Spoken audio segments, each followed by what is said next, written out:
All right, Overwatch 2 is out and it is now free to play, which is very interesting for a few different reasons.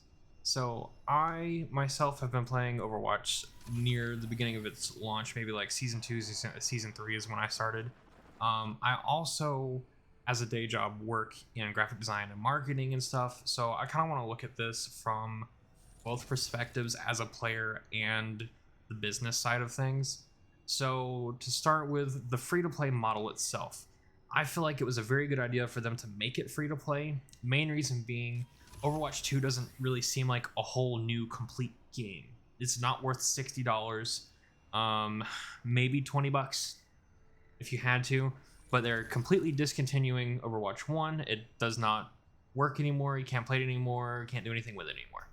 I feel like that was probably a good move considering going into Overwatch 2, it being basically a game update. You're not going to have your player base split between the two, have to have multiple servers up. It makes a lot of sense. It also is a great PR move making it free, because that means everyone that couldn't play it before because it cost $60 can now play it. It widens up the player base. It's great for marketing overall. The downside to it is the model that they're using, the battle pass model, and getting rid of loot boxes and stuff like that. As a player, is upsetting.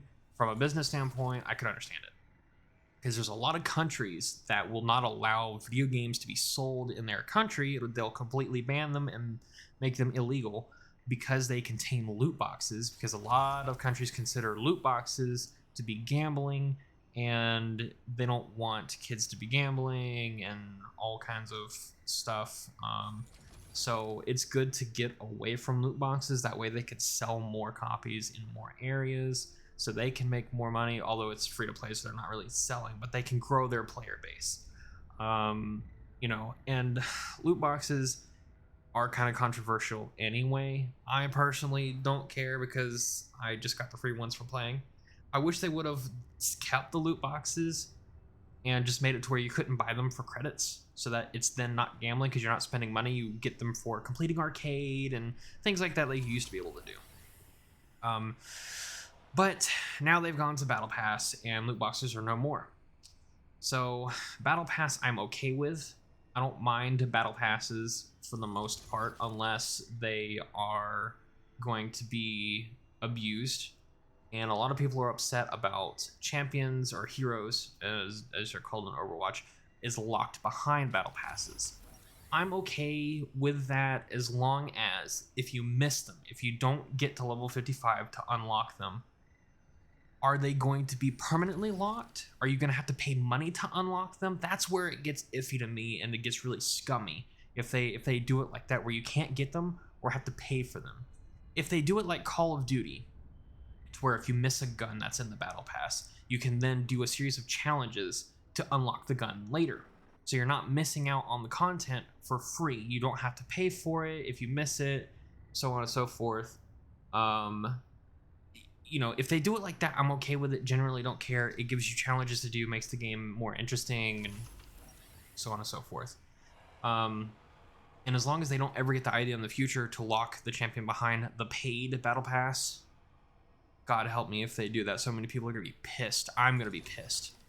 But overall right now, the way that they have their model, I'm fine with, as long as you can get the champions for free if you miss out on the battle pass. I'm going to try to get the champion to unlock it.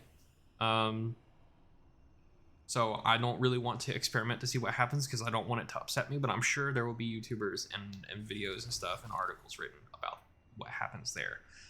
Now, another thing that upsets me is with the weekly challenges, you only get 60 credits per week. That's it. And that's if you complete all 11 of the weekly challenges.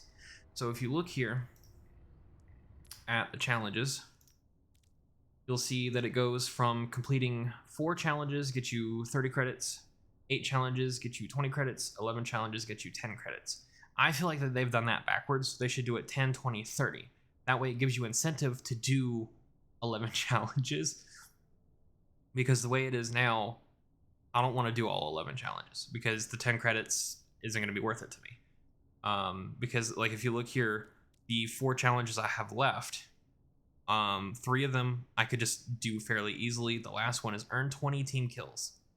I've gotten 3 out of 20 so far. I don't know if I personally can do that in a week, and I feel like that will be hard for a lot of people to be able to do in 1 week, especially working people that only get a couple hours to play the game at a time.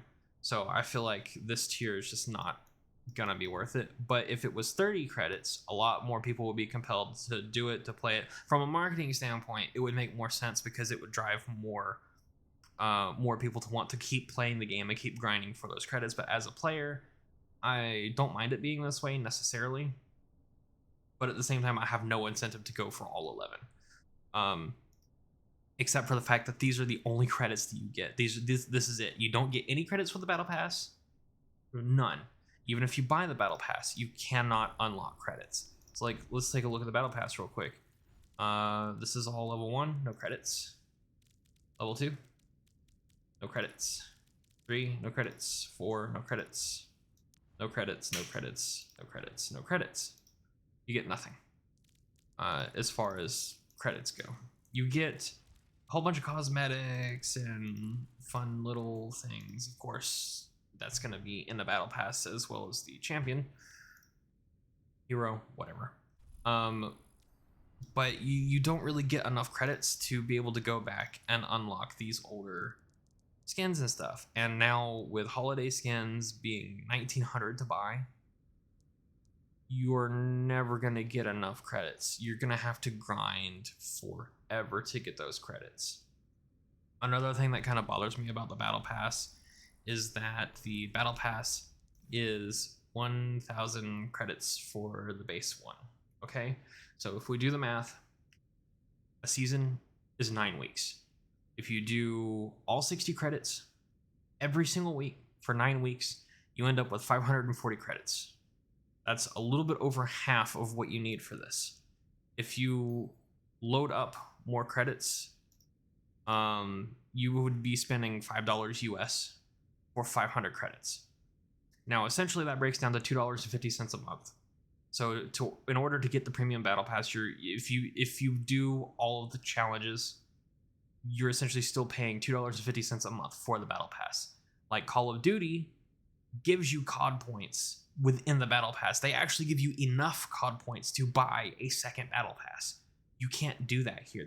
You're never going to earn enough credits to buy a battle pass unless you save them up every other season, which some people might do that.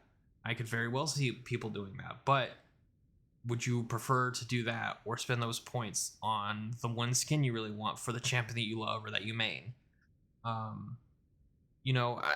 just really wish, like, my solution to this would be if they made it to where all of your daily challenges and weekly challenges gave you 5 credits on top of the weekly challenge credits. This would essentially give you, without the daily credits, if you just do the weekly, it'll give you 115 credits a week. That will be just enough to buy a battle pass at the end of the season. That, to me, will be more than enough for most people, because you could either buy the battle pass or buy a normal legendary skin every month, or every season. But if you buy the battle pass, you get like a whole bunch of legendary skins and stuff. And then the battle pass, is the battle pass going to be all new cosmetics? Are they going to have retro cosmetics? If they only have new cosmetics and you give people just barely enough credits, or still not enough credits to buy the battle pass, all you're getting is all the new stuff. You're just gonna have to spend money to buy all of the retro skins. And then if you miss the battle pass for an entire season or a couple of seasons, or you don't buy it, you just use the free battle pass, you're gonna have to spend even more money buying those skins retroactively. I feel like a lot of it is a big cash grab, which I do understand from the company perspective. They have to make money, and this is the way for them to make money. I just don't understand why they're not following the same philosophy as their other games. Like, why is Blizzard not following the same battle pass that they have set up for Call of Duty, where it gives you enough to buy the next battle pass? That way people that play for free, that don't want to or can't spend money on it, have a way to work their ass off in order to unlock it if they're diligent enough and play the game. And that's what they want anyways, people to keep playing and playing and playing the game, because the happier you keep your player base and the more they play, the more likely they are to spend money.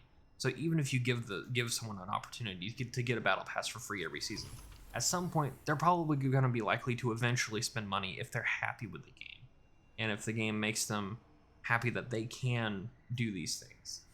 So, you know, to me, it's weird because it has positive and negatives, right? So like, you do have a battle pass, so you can still get free cosmetics and stuff, but you can't collect them all. So if you're a cosmetic collector like I was in the last Overwatch, I got all the uncommons, the rares, and I got most of the epics and some of the legendaries for every champion, all of them.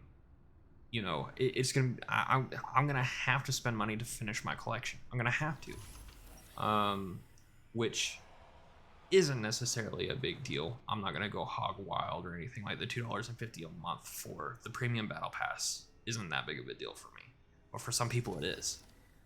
You know, I'm not saying that they have to give people enough credits that it makes it pointless to buy credits. I'm just saying give people enough to make it feel like they can earn stuff on their own without giving them scraps and giving them just enough to make them be like, well, I got something. You know, it's crazy. Like, overall, I'm pleased with the gameplay itself and some of the champion and hero changes they made and the new game modes and the maps and stuff. Like, I'm very happy with all that, but the new monetization policy that they're using is not great, is very disappointing from a player perspective. From a marketing and business perspective, it makes total sense. It's not terrible. It's not like they're making you pay $10 a season or $15 or $20 a season for the battle pass, and that's the only way you can get it. But at the same time, I don't think they're giving enough free stuff away to kind of like get the players to be the carrot on the stick to get them to keep playing and motivate them. As far as like the cosmetic collectors and stuff are, like, there's gonna be people that are there for the esports part of it, which I love the esports part of it too. I'm gonna compete in comp and stuff like that. That they're not gonna care about all this. But there's gonna be a lot of people that do care, especially since all the cosmetics were essentially free through loot boxes and stuff on the last game. I know the last game was paid. You had to pay to get the game, but it still leaves a bad taste in people's mouths going from that to this, and feels like they're just trying everything they can to pull money out of you, even if it's pennies, like $2.50 a month. They want to pull something out of you. They're not going to give you anything for free other than a few items and a champion every season. You know, that's just my perspective on it. I'll keep tabs on it, and I'll update my opinion and how I feel about it as things develop. You know, after the first season, I'll probably have a more solid idea of where things are, how things work, and how I feel about it. But so far, I'm not too satisfied with it. But if you are satisfied with this content, you can subscribe to watch more. You can follow me on Twitch, because I stream on there. I stream on YouTube. I do shorts on YouTube. I upload to TikTok, and I have a Guilded community where people can hang out with me, talk to me in voice chat, video chat me. I'm even going to eventually have it where people can kind of call in on Guilded and talk to me while I'm streaming, and I could do like conversations and interviews with people and stuff. It's gonna be a good time. My stream schedule is all on, and my upload schedule is all on Guilded. So head over there. It's basically a better version of Discord. Even if you don't want to join and make an account, you could still view all of the public channels, my schedule and all of that, my blog posts and stuff that I have on there for free. If you just want to click the link and just go to it, go to the channel, you can. But yeah, drop a comment and a like, and I'll see you later.